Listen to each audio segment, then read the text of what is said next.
نحمده ونصلي على رسوله الكريم اما بعد اعوذ باللہ من الشیطان الرجیم بسم اللہ الرحمن الرحیم۔ آج ہم ایک نئی سیریز شیخ احمد سید کی کتاب معالجۃ القرآن لنفوس المصلحین کا ایک سلسلہ شروع کر رہے ہیں۔ آج اس سلسلے کی پہلی کڑی ہے اور پہلی قسط ہے۔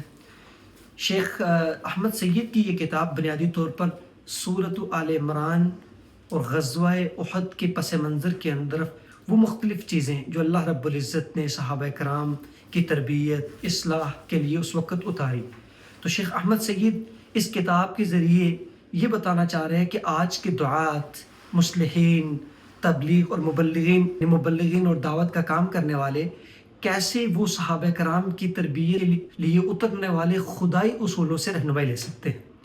یعنی وہ چیزیں جو اللہ کے رسول صلی اللہ علیہ وسلم کے صحابہ کے لیے اتاری گئی، آج کے اس دور جب فکری انتشار ہے، امت زوال کا شکار ہے، اس میں ایک داعی، ایک مبلغ، ایک مصلح کیسے ان اصولوں سے روشنی پا کر اپنی اور اس امت کے مسلمان اور نوجوانوں کی اصلاح کا کام کر سکتا ہے۔ اس میں بالخصوص ہم 122 نمبر سے لے کر 128 نمبر تک مطالعہ کریں گے۔ شیخ نے مختلف اہم نکات جو ان 6 آیات کے اندر بیان ہوئے ہیں ان کے بیان کر کے مختلف پہلوؤں سے روشنی ڈالنے کی کوشش کی ہے کہ کیسے ان 6 آیات کے اندر ایک بہت آفاقی اصول اللہ رب العزت نے جمع کر دیے ہیں جو آج کے مبلغین اور دعات اور مصلحین کے لیے مشعل راہ ثابت ہو سکتے ہیں۔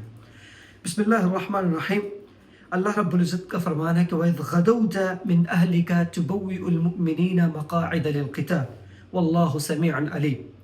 ان آیات کا پس منظر یہ ہے کہ جب غزوہ بدر جو کہ 2 ہجری میں ہوا، مسلمانوں نے اس وقت کے جو مشرکین یعنی عربین پیننسولا کے اس وقت کی جو چودھری تھے، اس وقت کی جو اس جزیرے کی سپر پاور تھی، اس کو مسلمانوں نے غزوہ بدر کے اندر شکست دی اور ان کی آرمی کا 10% اڑا کر رکھ دیا۔ یعنی ان میں 60 لوگ جو ہیں وہ مارے گئے اور 60 کو ارسٹ کر لیا، قیدی بنا لیا۔ لہٰذا 10 سے 12% لوگ اس وقت کی اتنی بڑی آرمی، ایک چھوٹی سی جماعت کے ہاں جب ان کی شکست ہوئی تو انہوں نے اس کے لیے ایک انتقامی جنگ کی کمپین چلائی۔ اس میں انہوں نے اس وقت کے عربوں کو اکٹھا کیا اور مسلمانوں پر حملہ کیا۔ مسلمانوں کو اطلاع ہوئی کہ احد کی جگہ پر کچھ مشرکین آ کر خیمہ زن ہوئے ہیں جو مدینہ کی ریاست پر اب حملہ کرنا چاہتے ہیں۔ لہٰذا اللہ کے نبی صلی اللہ علیہ وسلم نے اپنے اسٹریٹجک ڈیفنس کمیٹی کے ساتھ مشورہ کیا، پوچھا ان کو کہ صحابہ کو اس کا کیا کیا جائے، کہاں جا کے ان کے ساتھ لڑا جائے۔ تو اللہ کے نبی کے صحابہ میں سے بعض کی رائے یہ تھی کہ ہم مدینہ کے اندر رہتے ہوئے ہی مقابلے کی کوشش کریں گے، اور ان میں سے اکثر وہ صحابہ جو غزوہ بدر میں شریک نہ ہو سکے تھے، ان کی رائے یہ تھی کہ ہم شہر سے باہر نکلیں گے اور مشرکین مکہ کے ساتھ میدان کے اندر جنگ لڑیں گے۔ لہٰذا اللہ کے نبی صلی اللہ علیہ وسلم اندر داخل ہوئے، آپ نے زرہ پہنی اور باہر آئے۔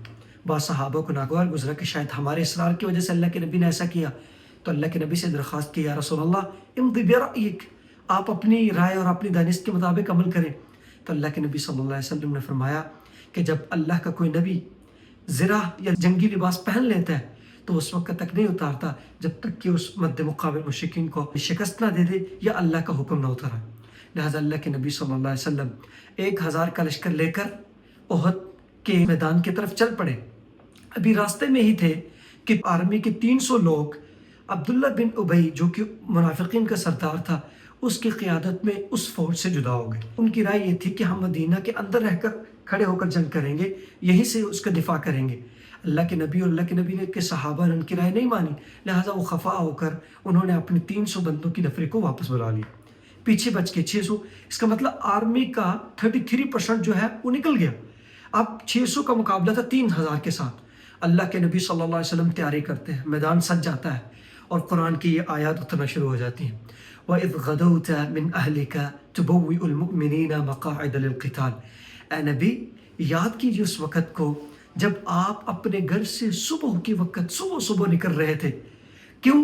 تُبَوِّئُ الْمُؤْمِنِينَ مَقَاعِدَ لِلْقِتَالِ، آپ مومنین اور مجاہدوں کو ان کی جنگی پوزیشنز پر سیٹ کر رہے تھے، آپ خود میدان میں نکل کر مجاہدین کے مورچے متعین کر رہے تھے۔ لہٰذا اللہ رب العزت نے اللہ کے نبی کی یہ ادا قرآن کے اندر کوٹ کی کہ واللہ سمیع علیم، تیرا رب اس وقت کی جانے والی باتوں کو سن بھی رہا تھا اور وہ اس ساری چیزوں کو جانتا بھی ہے۔ لہٰذا جنگ سے پہلے تیاری کرنا شیخ نے یہاں ایک نقطہ خاص کیا ہے کہ جنگ حق کو باطل کے مارکے سے پہلے خود کو تیار کرنا یہ انبیاء کا شیوا ہے، یہ انبیاء کا راستہ ہے، لہٰذا اس کے لیے پلاننگ کرنا، اسٹریٹجک ڈیفنس مکمل طور پر اس کو کمپلیٹ کرنا اور آگے بڑھ کے پلان کر کے ساری چیزیں آگے لے کے جانا۔ اللہ رب العزت کو یہ ادا بڑی پسند ہے کہ اس کا بندہ باطل کے سامنے جب برسر پیکار ہو تو وہ خود کو تیار رکھتا ہو، اس کی تیاری میں مسلسل مصروف ہو۔ لہذا توکل یہ نہیں ہے کہ مومن مشکل وقت میں ہاتھ پہ ہاتھ دھرے بیٹھے، بلکہ توکل یہ ہے کہ مومن اپنے نبی کی طرح نکلے اور احد کے میدان میں جیسے اللہ کے نبی پوزیشنز اور مورچے متعین کر رہے تھے، وہ حق و باطل کے معرکے میں اپنی تیاری کریں اور آگے بڑھ کر آپس میں کنٹریبیوشن شامل کریں۔ پھر اس کے بعد جو آیت ہے اِذْ هَمَّ الطَّائِفَتَانِ مِنْكُمْ أَن تَفْشَلَا، تم میں سے دو جماعتوں نے پس ہمتی کا واپس پلٹنے کا ارادہ کر لیا تھا جنگ سے، یعنی ان تفشلا، قریب تھے کہ وہ یعنی خود کو جو ہے وہاں نکال لیتے، پس ہمت دکھا دیتے، واللہ ولیہما، مگر تیرا رب ان کا مددگار، ان کا ولی تھا۔ لہٰذا تیرے رب نے ان مومنین کی اس جماعت یعنی اوس و خزرج قبیلہ کے کچھ لوگوں کو تیرے رب نے ثابت قدم رکھا۔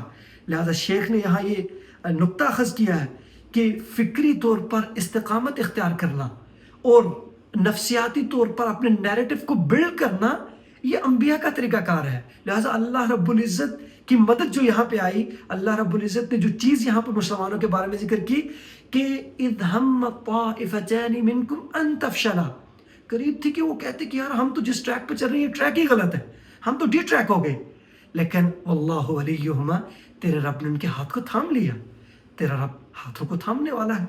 یہ دوسرا نقطہ جو ان آیات کے اندر ہے۔ تیسری بات وَلَقَدْ نَصَرَكُمُ اللَّهُ بِبَدْرٍ وَأَنْتُمْ أَذِلَّةٌ، تحقیق تمہارے رب نے تمہاری مدد کی بدر کے میدان میں، وَأَنْتُمْ أَذِلَّةٌ، اس حال میں کہ تم انتہائی کمزور اور گرے ہوئے تھے۔ ماضی کے حالات سے سیکھنا اور ماضی میں جو رب کی آپ پر نعمتیں ہوئی ہیں ان کو سامنے رکھ کر رب کی نعمتوں کا شکر ادا کرنا، یہ اس آیت کا نقطہ ہے۔ وَلَقَدْ نَصَرَكُمُ اللَّهُ بِبَدْرٍ، اے میرے صحابہ جب تم 1/3 تھے بدر کے میدان میں، 1/3 تھے، تمہاری مدد میں نے کی۔ آج تم 3000 کے مقابلے میں 600 650 کھڑے ہو، آج بھی تمہارا رب تمہاری مدد کرے گا۔ لہٰذا جیسے غزوہ بدر جو بے سر و سامانی اور کمزوری کے اندر مسلمانوں کی مدد ہوئی اور وہ کامیاب ہوئے، آج کے اس موقع پر بھی اللہ رب العزت کی مدد اتری اور اللہ رب العزت مسلمانوں کو ثابت قدم رکھا۔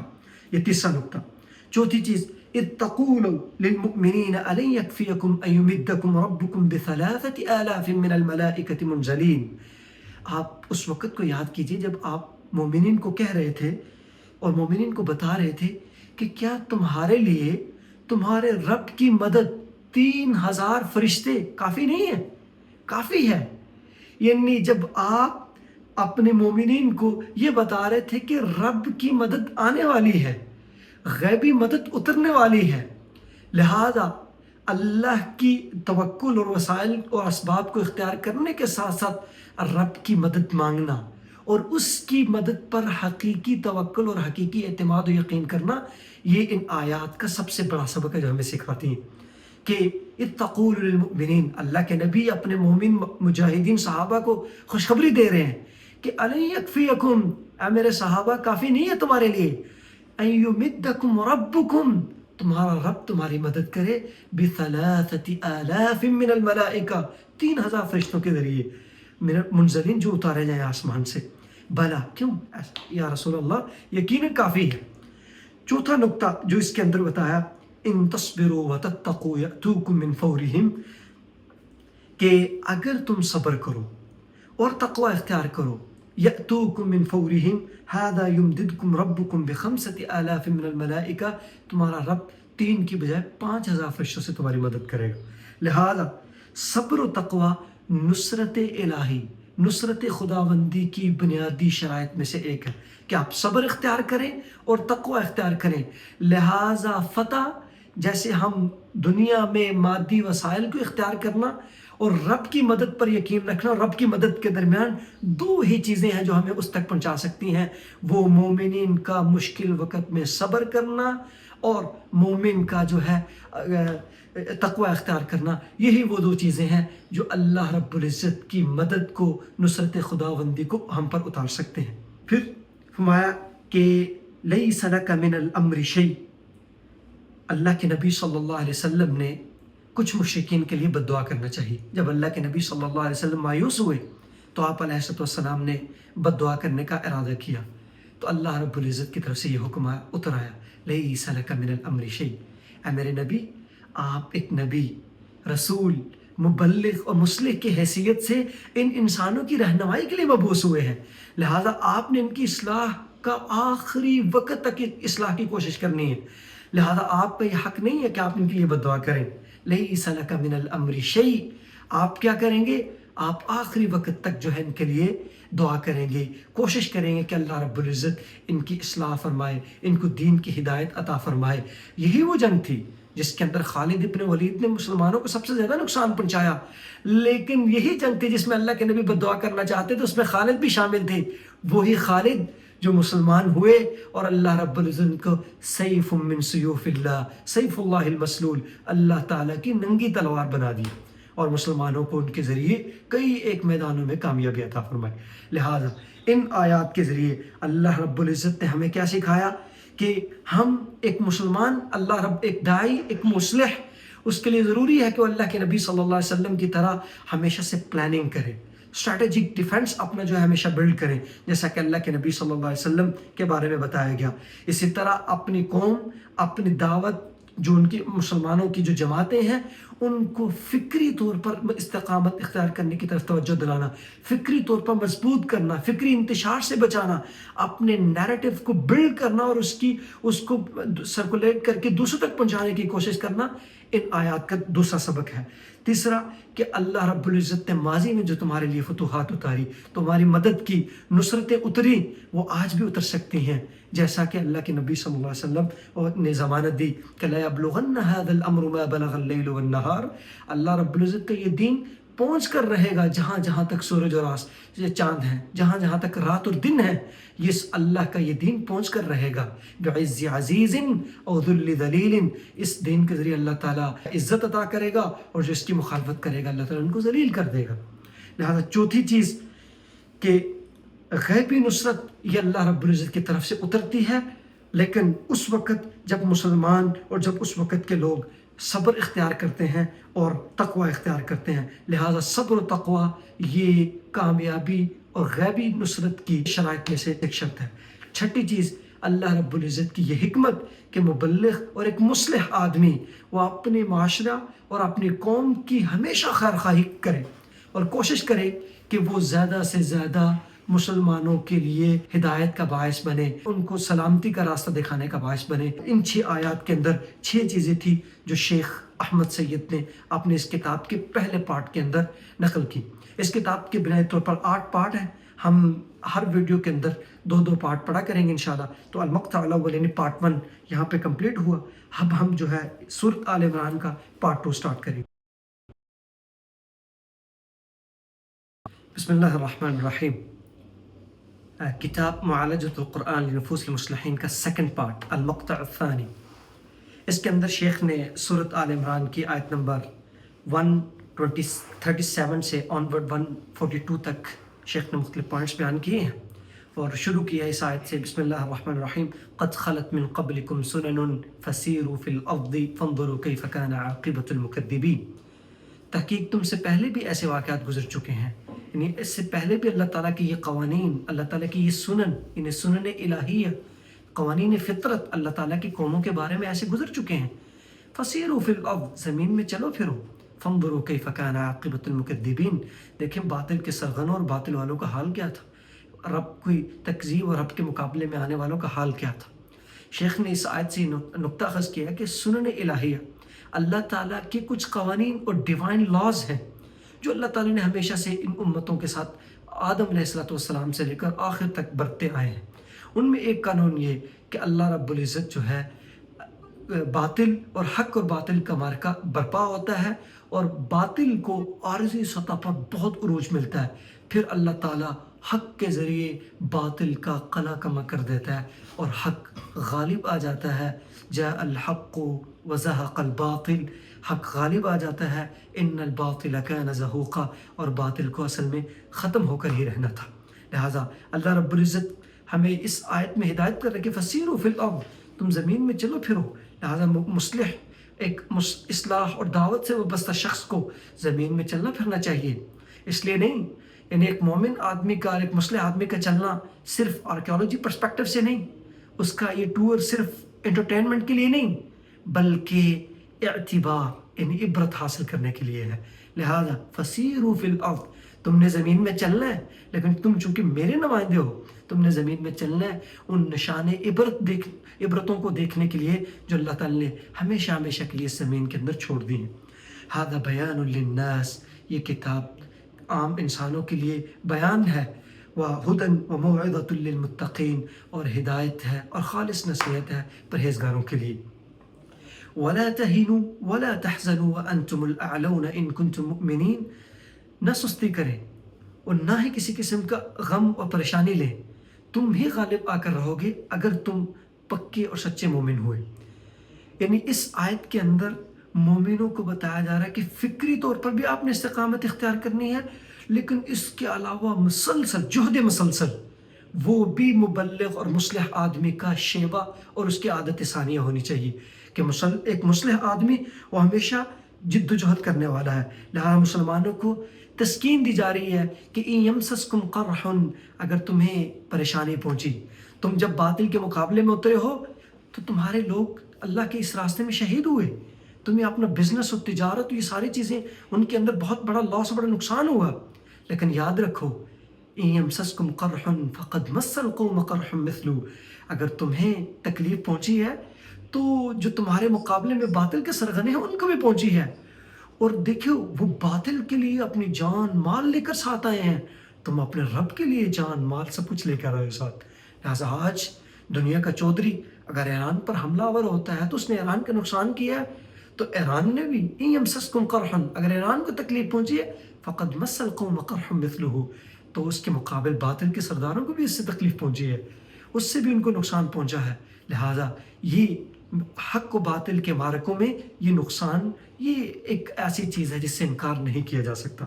لہٰذا دوسری چیز کہ جذباتی اور نفسیاتی اور ذہنی طور پر اس آیت کے ذریعے مسلمانوں اور مصلح کو سکھایا گیا کہ کیسے اس نے اب کانفیڈنٹ رہنا ہے، کیسے اس نے اب فکری طور پر شکست خوردگی کا شکار نہیں ہونا، اور اپنی قوم، اپنے مسلمان اور یوتھ کو کیسے اس کے ساتھ جو ہے فکری طور پر بلند اور برتر اور اعلیٰ کرنا ہے اور اپنے نیریٹو کو آگے لے کر چلنا ہے۔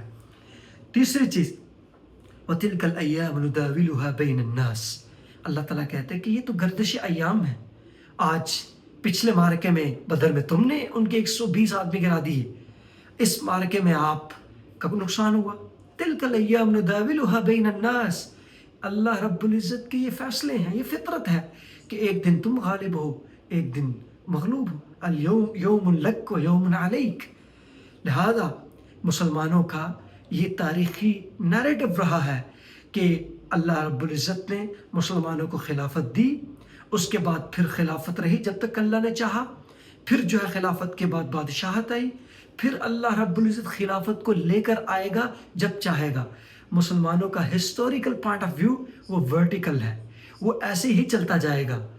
ہم اس نیریٹو کو آن نہیں کرتے جو کہ صبح ٹکساس کی ٹکسال میں تیار ہو کر پاکستان میں امپورٹ ایکسپورٹ کیا جاتا ہے۔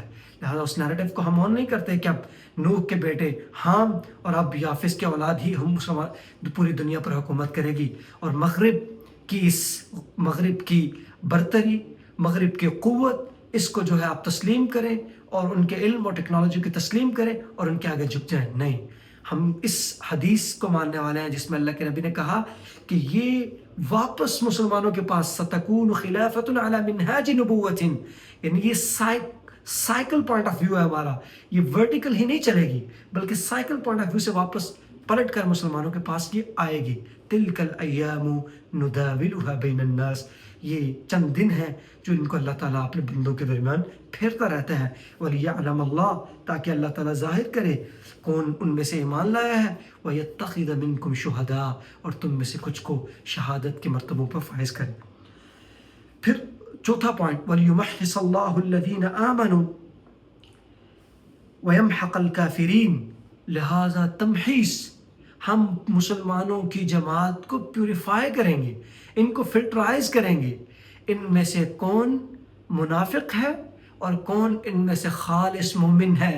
لیمیز اللہ الخبیث من الطیب، اللہ تعالیٰ خبیث کو طیب اور پاک سے جدا کر کر کے رکھ دے گا. یہ اللہ رب العزت کا فیصلہ ہے. لہٰذا یہ جنگ، یہ شدت، یہ مشقت، یہ اللہ رب العزت کی اس فیصلے کو پورا کرنے کا ایک ذریعہ اور سبب ہے. لہٰذا تمحیص، چوتھا نقطہ تمحیص اور وَيَمْحَقَ الْكَافِرُونَ، اور کفر کو گریجولی ختم کرنا. یہ آیت ہمیں یہ سکھاتی ہے کہ شدت جو ہے وہ، یعنی مسلمان جو ہے اس موقع پر مسلمانوں کے اوپر جو شدت و سختی کے حالات جو آئے ہیں، اس کے دو ہی مقصد ہیں. یعنی بدر کے اندر ان کو مشکلات پیش آئی، اب دوبارہ ان کو جنگ کا معاملہ درپیش ہے، تو اس کا دو ہی مقصد ہیں. تمحیص، فلٹرائز کیا جائے کون اوریجنلی مسلم ہے، کون منافق ہے، منافقوں کی ٹولیوں کو مسلمانوں کی جماعتوں سے نکال باہر کیا جائے. وَيَمْحَقَ الْكَافِرِينَ، اور آہستہ آہستہ کفر کا خاتمہ کر دیا جائے. یہ چوتھی چیز جو یہ آیات ہمیں سکھاتی ہیں. ام حسبتم، کیا تم نے گمان کر رکھا ہے، ان تدخلوا الجنت، کہ تم جنتوں میں داخل کر دی جاؤ گے، اللہ تعالیٰ کی باغیچوں میں داخل کر دیے جاؤ گے. وَلَمَّا يَعْلَمِ اللَّهُ الَّذِينَ جَاهَدُوا مِنْكُمْ، جبکہ اللہ تعالیٰ نے تم میں سے جانچا نہیں ہے کہ کون تم میں سے جو ہے وہ مجاہد ہے. وَيَعْلَمَ الصَّابِرِينَ، اور کون صبر کرنے والا ہے. لہٰذا جنت دو چیزوں پر ہے، جہاد اور صبر. صبر اور جہاد یہ جنت کے حصول کے دو ہی ذریعے ہیں. لہٰذا مصلح کو اپنی زندگی میں یہ یاد رکھنا چاہیے کہ زندگی میں بہت بڑے بڑے انیشیٹو لے گا، بڑے بڑے اقدامات کرے گا. ہو سکتا ہے پریشانی اس کو گھیر لے کہ شاید میں یہ کام پورا نہ کر پاؤں. اسے گھبرانا نہیں چاہیے ایسے موقع پر. کیوں؟ کیونکہ یہ اللہ رب العزت کا پیوریفیکیشن کا پروسیس اسی سے سٹارٹ ہوتا ہے. ام حسبتم ان تدخلوا الجنت ولما يعلم الله الذين جاهدوا منكم ويعلم الصابرين. یہ پانچواں نقطہ تھا اس آیت کے اندر کہ جنت کی قیمت وہ جہاد اور صبر ہے. اس کے علاوہ جنت کا کوئی حصول، کوئی شارٹ کٹ اس کے علاوہ نہیں ہے. چھٹی چیز، ام حسبتم کے ذریعے اللہ رب العزت نے یہ بات بتا دی کہ کیا تم نے گمان کر رکھا کہ تم جنتوں میں داخل کیے جاؤ گے جہاد اور صبر کے بغیر. یعنی تمہیں پہلے سے ہی، یعنی پیشگی آپ کو اطلاع کر دی، پہلے سے ہی آپ کو یہ نوٹیفیکیشن دے دیا کہ ٹرائلز کے بغیر، مشکلات کے بغیر جنتوں کا حصول ممکن نہیں ہے. لہٰذا اس آیت کے ذریعے یہ بتانا بھی مقصود ہے کہ یہ ٹرائلز آئیں گے. لہٰذا پہلے سے آپ کو نوٹیفیکیشن دینے کا مقصد یہ ہے کہ مومن تیار رہے، اور اس موقع پر جب آزمائش اس کو اچانک گھیر لے اور وہ پہلے سے خبردار نہ ہو اور ذہنی طور پر تیار نہ ہو، تو وہ پکار اٹھے کہ یہ مجھ سے کیا ہو گیا. بلکہ وہ مومن جو تیار ہوں گے جب وہ لشکروں کو دیکھیں گے، الذین قال لهم الناس، جب لوگوں نے ان کو کہا ان الناس قد جمعوا لکم، کہ لوگوں نے بڑے بڑے لشکر و آرمی آپ کے خلاف، تو نیٹوز کے الائز آ رہے ہیں، تم کیا کرو گے؟ تو انہوں نے کیا کہا؟ انہوں نے کہا کہ یہی تو ہے جس کا ہم سے ہمارے رب نے وعدہ کیا ہے، حسبنا اللہ ونعم الوکیل، ہمارے لیے ہمارا رب کافی ہے. ھذا ما وعدنا اللہ ورسولہ. جب انہوں نے وہ لشکر دیکھے غزوہ احزاب کے موقع پر، تو صحابہ کیا پکار اٹھے؟ یہی تو وہ ہے جس کا میرے اور میرے رب نے وعدہ کیا ہے. وما زادوہم الا ایمانا وتسلیما. ان کے وہ لشکر، ان کے وہ نیٹوز، ان کے وہ الائز، ان پر ہر طرف سے جنگ اور حملہ آور ہونا، وہ مسلمانوں کے ایمان کو کسی طرح بھی متزلزل نہیں کر سکے، بلکہ انہوں نے مسلمانوں کے ایمان میں اضافے کا باعث بنے. لہٰذا یہ چیز ہمیں بتائے کہ well prepared before the trials, کہ آپ اپنے آپ کو تیار کریں اللہ تعالیٰ کی طرف سے آزمائشیں، جنگیں آنے سے پہلے. یہ بھی چھٹی چیز جو اس آیت کے ذریعے سکھائی گئی. لہٰذا اسی آیت کے ذریعے سکھایا گیا ہمیں کہ ہو سکتا ہے تمہارے ذہن میں یہ خیال آئے کہ تم مکہ میں مشکلات میں تھے، مشقتیں تھی، ہر طرف سے ظلم اور تعذیب تھی. آج تم مدینہ ہجرت کر کے آئے, وہی مشقتیں, وہی عذاب, وہی جنگیں تم پر مسلط ہیں. لہٰذا رب کا پیمانہ مختلف ہے انسانوں کے پیمانوں سے. لہٰذا زندگی اس میں آزمائشیں آئیں گی. اس لیے اللہ کے نبی صلی اللہ علیہ وسلم نے فرمایا کہ سب سے زیادہ آزمائشیں انبیاء پر آئیں گی, اس لیے کہ وہ سب سے زیادہ بڑے ایمان والے ہوں گے. پھر اس کے بعد الاولا فالاولا, جس کا ایمان جتنا زیادہ مضبوط ہوگا اس پر اسی حساب سے اللہ تعالیٰ کی آزمائش آتی رہے گی. اس آیت کے ذریعے یہ بھی ہمیں سکھائے گا ایک مصلح کو, ایک داعی کو, کہ اس کو اپنی مشکلات آنے سے پہلے ہی ذہنی طور پر تیار رہنا چاہیے. کیوں؟ اس لیے کہ ہم حسبتم ان تدخلوا الجنة ولما يعلم الله الذين جاهدوا منكم ويعلم الصابرين, کیا تم یہ سمجھتے ہو کہ تم جنتوں میں داخل کیے جاؤ گے بغیر جہاد کے, بغیر صبر کے؟ نہیں, بلکہ اپنے آپ کو تیار کرنا ہو.